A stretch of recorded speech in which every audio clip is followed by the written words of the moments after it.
Today I learned how to fix when I forget to hook up a cooling loop before I start the juices flowing. So the leaky oil fissure here puts out liquid at 600K, and I'm not cool with that because then my polymer press spits out plastic much hotter than I would care for it to, and I just don't like it.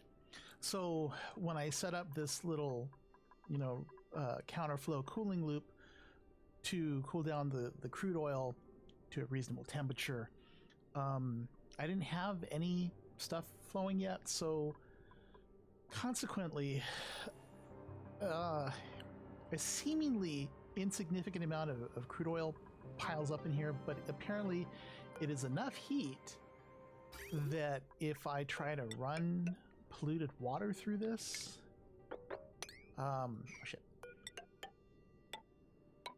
shit gets fucked up. See, heat damage, and then my vacuum goes away because all of a sudden, the water goes through, and when it comes out, it's quite hot. Much hotter than you would think it would be for the amount of liquid that's in here. But as you'll notice, I have pre-staged a pipe, a valve there to regulate the flow, because as we all know, or perhaps you don't, gases and liquids will not change states if they are carried through at a volume of 1/10 the max capacity, so a kilogram per second for liquids or 100 grams for gases.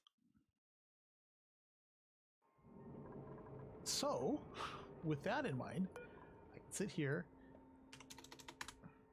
tell a dupe to come along and fix this to 100, and this loop looks kind of weird.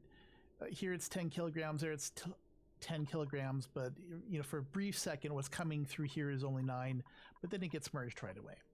And that's essentially the behavior we want. Now, let me reconnect the pipes here. And by the way, the pliers mod is, it should be like everyone should have it.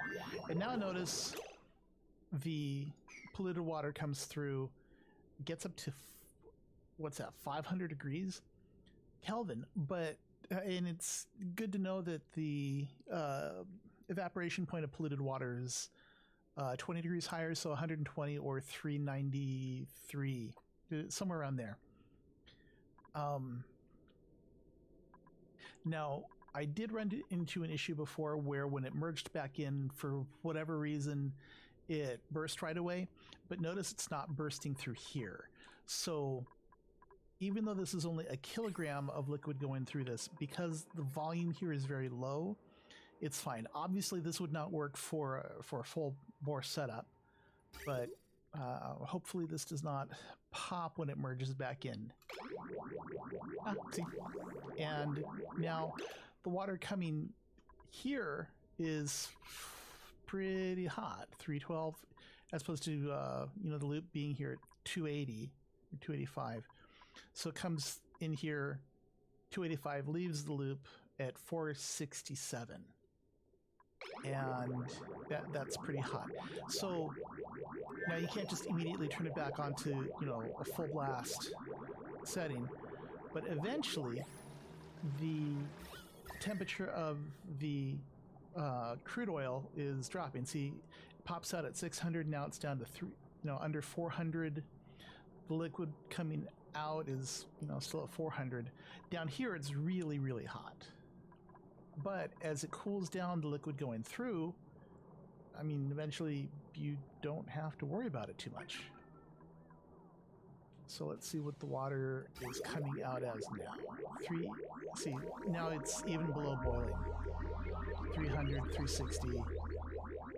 And because of the way that the counterflow heat exchange works, it's going to be the hottest up here. So if I increase the flow now, everything should be fine. So let's tell them to come along and fix this.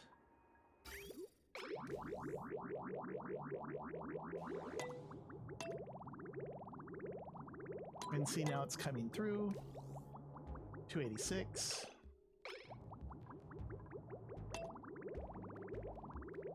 And now the temperature is quite handily handled.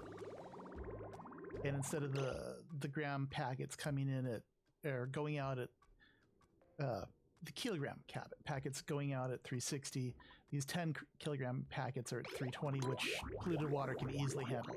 Now it's, you know, stable down. It only picks up 10 degrees in this loop, which, I mean, any cooling solution can handle. As you can see, most of my cooling solution right now is I run it past ice. And that's what I've been doing for most of the game as I work on my cooling system right here, because I took too freaking long to get plastic. Oh my god, finally glossy Draco. So this is what I've been doing. This has been taking me way too long. Anyway, hope that was useful for you. If it was, use it.